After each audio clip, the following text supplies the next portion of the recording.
Most of us sense that something's wrong with social media. Many people also say that something's wrong with politics, with public education, with higher education, with liberalism, with capitalism.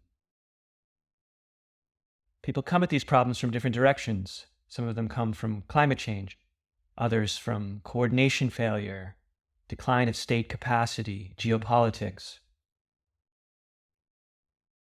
I came at them from social media. See, I used to be an optimist. In 2008, I worked at Couchsurfing, and it was growing fast, and so was Meetup.com and Wikipedia. Flash mobs were booming. Does anyone remember Improv Everywhere? And it seemed to me, and to many others, that the internet was bringing us a better economy. People were working together on giant projects like Couchsurfing, Wikipedia, and Linux. I was a true believer. Love would be the new motivator. Money would fade away. So, in retrospect, that was pretty naive. By 2012, I'd sobered up. By then, Facebook's newsfeed and YouTube had not only replaced TV, but added hours of screen time per day per person. It was the attention economy. And in alarm, with Tristan Harris and others, I co-founded the Center for Humane Tech. Actually, it wasn't called the Center for Humane Tech, not at first. It was called Time Well Spent. This was part of my proposal to fix the problem. At Couchsurfing, we tried to maximize the amount of meaningful time our users spent with each other, rather than any measure of transactions. And Tristan and I thought that if more people did this, if they maximized time well spent instead of time spent, that might fix social media. Now, it turns out that was still naive. I was young, and I thought the problems around me were about the things I already knew about technology, metrics, companies. But it goes a lot deeper than that. There are many ways to say what the problem is, to say what markets, democracies, and so on are failing at. In this talk, I want to use an unfamiliar lens for this, an economic one. I'll say that they're failing to meet certain kinds of demand. They're failing to give people what they want. I'm going to use this lens because it shows there are solutions.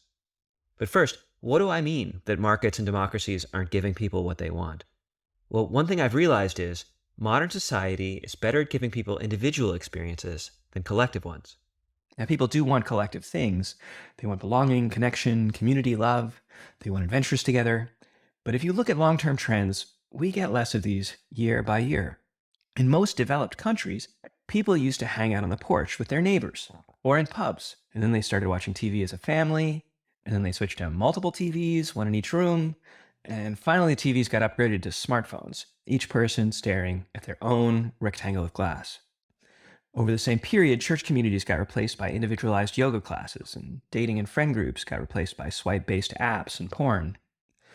I mean, sure, some apps and websites might be good for community for a moment.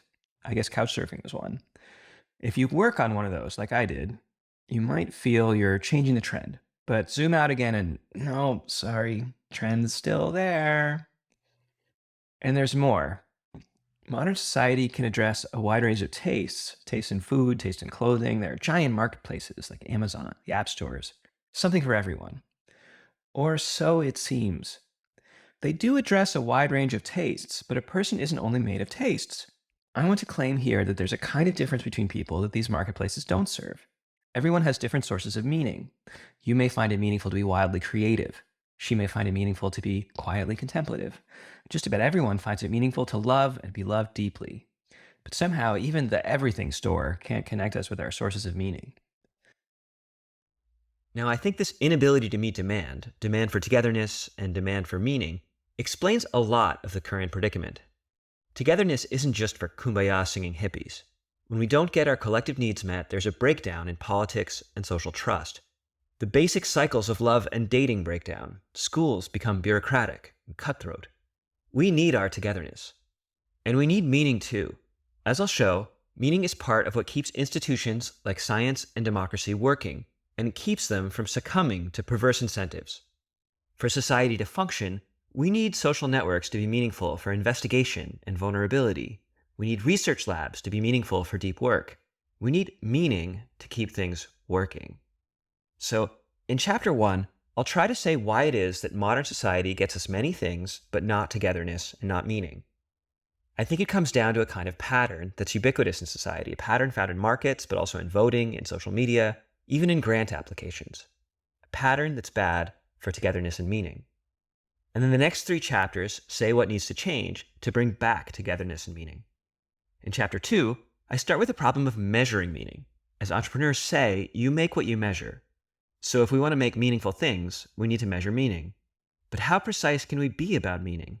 I'll argue that we can be very precise. In chapter 3, I'll build on that. Not only can we be precise about meaning, a kind of entrepreneurship and design can reliably deliver meaning and togetherness. But it's not the kind we're used to. It's not mechanism design, not UX design, not lean startup. These are actually bad for meaning. I'll demo another kind of design and use it to redesign Twitter. Finally, in chapter 4, I'll talk about changing large-scale structures like recommenders, markets, and social media. I'll give an example by redesigning TikTok around a new pattern different than existing social media, and I'll make it better for meaning and togetherness. You've just watched the introduction to Rebuilding Society on Meaning. To watch the rest, go to rebuildingmeaning.org and click on How to Align Social Systems. You can skip the first 6 minutes because you just watched them. The rest of the talk is about an hour. There will be a discussion about this talk on January 24th at the STOA. Thanks a lot, and see you then.